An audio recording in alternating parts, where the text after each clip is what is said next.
राधे राधे जी। आप सभी का स्वागत है मेरे चैनल के नए ब्लॉग में। आज के ब्लॉग में मैं आपको पुरुषोत्तम मास का 10वां अध्याय सुनाने जा रही हूँ, जिसमें दुर्वासा मुनि द्वारा पुरुषोत्तम मास की महिमा का वर्णन किया गया है। यह अध्याय आपको 26 मई को सुनना और पढ़ना है। इसे ज़्यादा से ज़्यादा शेयर करना ताकि सभी लोग इसका लाभ उठा पाए और पुण्य अर्जित कर पाए। पुरुषोत्तम मास महात्म्य 10वां अध्याय। नारद जी बोले, हे तपोनिधे, परम क्रोधी दुर्वासा मुनि ने विचार करके उस कन्या को क्या उपदेश दिया, वह सब आप कृपा करके मुझसे कहिए। सूत जी बोले, हे श्रेष्ठ ब्राह्मणों, नारद जी के वचन सुनकर समस्त प्राणियों का हित करने वाले बद्री नारायण भगवान दुर्वासा मुनि के उन गोपनीय वचनों को कहने लगे। श्री नारायण बोले, हे नारद, मेधावी ऋषि की कन्या के दुख को दूर करने के लिए दुर्वासा ऋषि ने जो कुछ भी कहा उसे आप ध्यानपूर्वक सुनिए। दुर्वासा ऋषि बोले, हे पुत्री, मैं आपसे अत्यंत गोपनीय उपाय बताता हूँ। यह विषय किसी अन्य से कहने योग्य नहीं है, तथापि आपके कल्याण के लिए मैंने इस पर विचार किया है। मैं बहुत विस्तार पूर्वक न कहकर संक्षेप में कहता हूँ। हे सुभगे, इस माह में जो तीसरा मास आएगा वो पुरुषोत्तम मास है। इस मास में पवित्र तीर्थ करने के स्नान करने से मनुष्य भ्रूण हत्या जैसे महापाप से मुक्त हो जाता है। हे कल्याणी, कार्तिक आदि 12 महीनों में इस पुरुषोत्तम मास के समान कोई दूसरा मास नहीं है। जितने भी मास पक्ष पर्व है वे सब पुरुषोत्तम मास की 16वीं कला के बराबर भी नहीं है। वेदांत साधन परम पद की प्राप्ति करने वाले जितने भी मार्ग है वे सब इस मास में 16वें अंश के तुल्य नहीं है।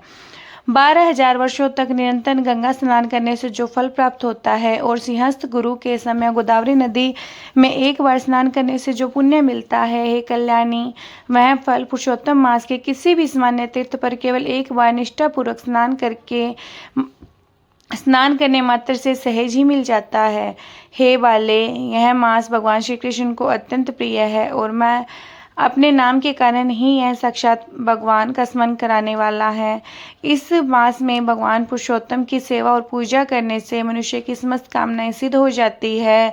अतः आप शीघ्र ही इस पुरुषोत्तम मास का व्रत कीजिए। भगवान पुरुषोत्तम को प्रसन्न करने के लिए पूर्व काल में मैंने स्वयं भी इस मास की विधि पूर्वक पूज सेवा की थी। एक समय की बात है, मैंने अत्यंत क्रोध में आकर राजा अम्बरीश को भस्म करने के लिए कृत्या उत्पन्न की थी।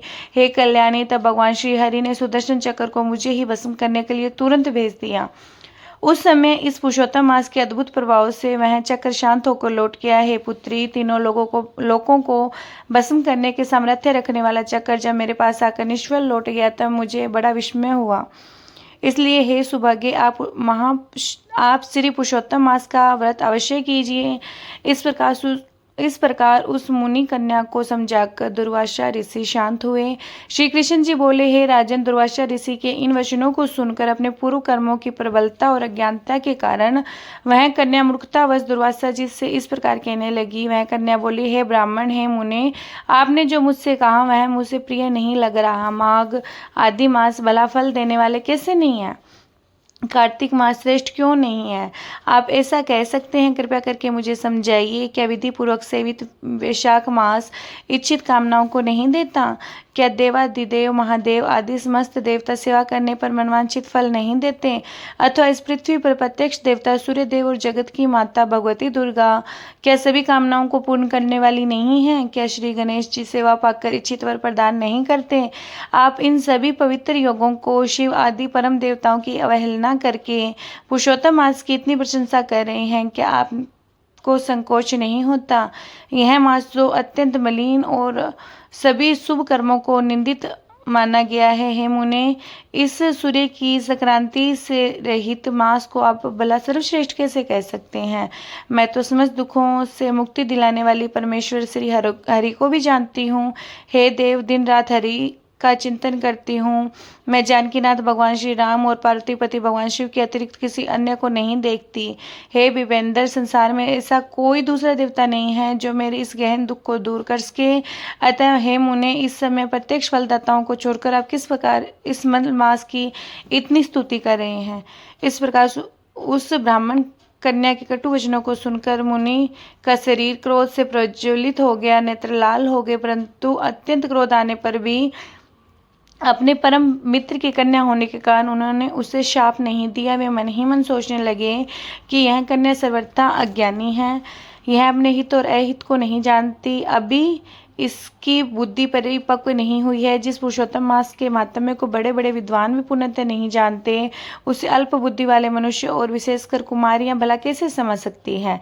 यह कुमारी कन्या माता पिता हीन है और पहले से ही दुखाग्नि में जल रही है, अतः यह मेरे अत्यंत उग्र शाप को सहन नहीं कर पाएगी। ऐसा विचार करके मुनि ने दयावश उसके भीतर उठे क्रोध को शांत किया और पूर्णतः स्वस्थ होकर उस अत्यंत व्याकुल कन्या से बोले। दुर्वासा जी बोले, हे मुनि की पुत्री, आपके प्रति मेरे मन में तनिक भी क्रोध नहीं है। हे भाग्यहीन कन्या, अब आप अपने मन में आए आप वैसा कीजिए।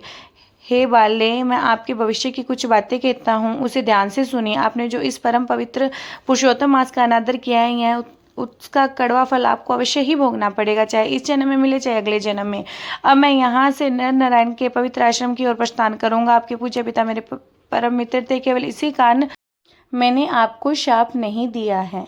आप अपनी बाल बुद्धि के कारण अपने शुभ और अशुभ हित अहित को नहीं समझ पा रही है, परंतु होने को कोई नहीं टाल सकता। जो भाग्य में लिखा हुआ है वह अवश्य घटित होगा। अस्तु, हमारा बहुत समय यहाँ व्यतीत हो गया है, हम जाते हैं, आपका कल्याण हो। श्री कृष्ण जी बोले, हे राजन, ऐसा कहकर महाक्रोधी दुर्वासा मुनि वहां से शीघ्र ही चले गए। दुर्वासा ऋषि के प्रस्थान करते ही भगवान पुरुषोत्तम की उपेक्षा करने के कारण वह कन्या कांतिहीन हो गई। इसके पश्चात बहुत देर तक सोच विचार करने के बाद उसने दृढ़ निश्चय लिया कि अब मैं देवताओं के देव तत्काल फल प्रदान करने वाले पार्वतीपति भगवान शिव की तपस्या द्वारा आराधना करूंगी। है नप में दावी ऋषि की कन्या के मन में ऐसा संकल्प करके अपने आश्रम में रहकर ही भगवान शंकर के निमित्त अत्यंत कठिन तपस्या आरंभ कर दी।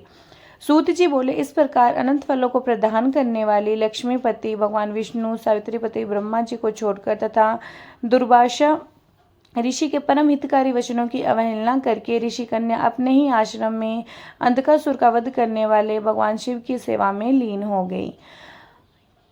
पुरुषोत्तम मास का 10वां अध्याय यहीं समाप्त होता है। अगला अध्याय सुनने के लिए और देखने के लिए राधे राधे कमेंट करना, वीडियो को ज़्यादा से ज़्यादा शेयर करना और चैनल को सब्सक्राइब करना। जय श्री राधे, जय श्री हरि, जय सनातन।